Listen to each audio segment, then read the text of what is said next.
Halo, hari ini aku mau review buku karya C.S. Hayren berjudul Dompet Ayah Sepatu Ibu.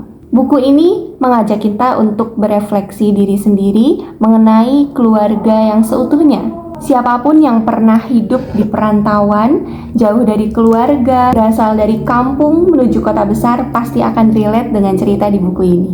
Karena kalianlah yang paling tahu bahwa hidup di perantauan tuh ternyata tidak semenyenangkan yang orang-orang pikirkan, tidak sekeren yang dilihat. Dulu mungkin kita berpikir betapa bebasnya dan betapa kerennya hidup mandiri jauh dari orang tua, dari keluarga. Nah, jadi gimana sekarang setelah kalian mengalami sendiri? Buku ini menceritakan tentang kisah anak-anak di pedalaman Sumatera Barat dengan kondisi yang miskin, terbatas, keluarga yang cukup rumit, tapi mereka memiliki cita-cita untuk bisa hidup lebih layak, bebas dari kemiskinan, dan bahagia. Nama tokoh dalam buku ini adalah Asrul dan Zena. Mereka sama miskinnya sejak kecil, berjualan kayu bakar, jagung rebus, berjalan kaki untuk berangkat dan pulang sekolah. Dan tokoh yang paling aku sukai di sini adalah Zena.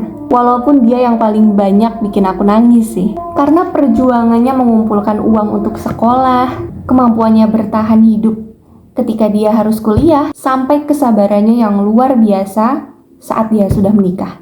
Zena digambarkan sebagai karakter yang sangat optimis, dan dia selalu ingin berkembang, pantang menyerah. Begitu banyak ujian yang Zena dan Asrul lalui dan diceritakan dengan sangat ringan di buku ini, tapi menyentuh relung terdalam. Itulah kenapa alasan J.S. Hayren di sosial medianya sering bilang agar dia sering memperingatkan agar para pembaca lebih baik membaca buku ini di rumah.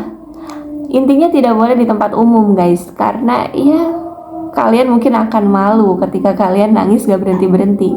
Tentu perjalanan mereka tidak selalu berisi kesedihan. Di novel ini diceritakan banyak juga humor-humor, terutama di bagian Asrul. Dia digambarkan sebagai karakter yang humoris, ya lucu, menggelikan. Kalian pasti akan ketawa ketika baca bagian-bagian dia. Dan itu cukup jadi obat ketika kalian sebelumnya sedih. Begitu baca tentang Asrul, kalian akan ketawa-ketawa.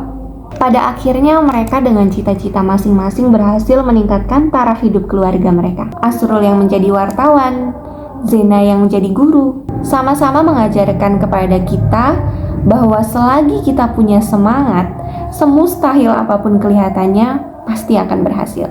Jadi novel ini cocok banget untuk siapapun yang sedang berjuang, dan banyak banget pesan moral yang bisa kalian dapatkan, terutama tentang parenting. Karena dari buku ini aku banyak menyadari bahwa ternyata kita tidak perlu sebegitunya membenci keluarga kalau kita sedang benci. Meskipun merekalah terkadang penyebab patah hati dan sakit hati terbesar kita.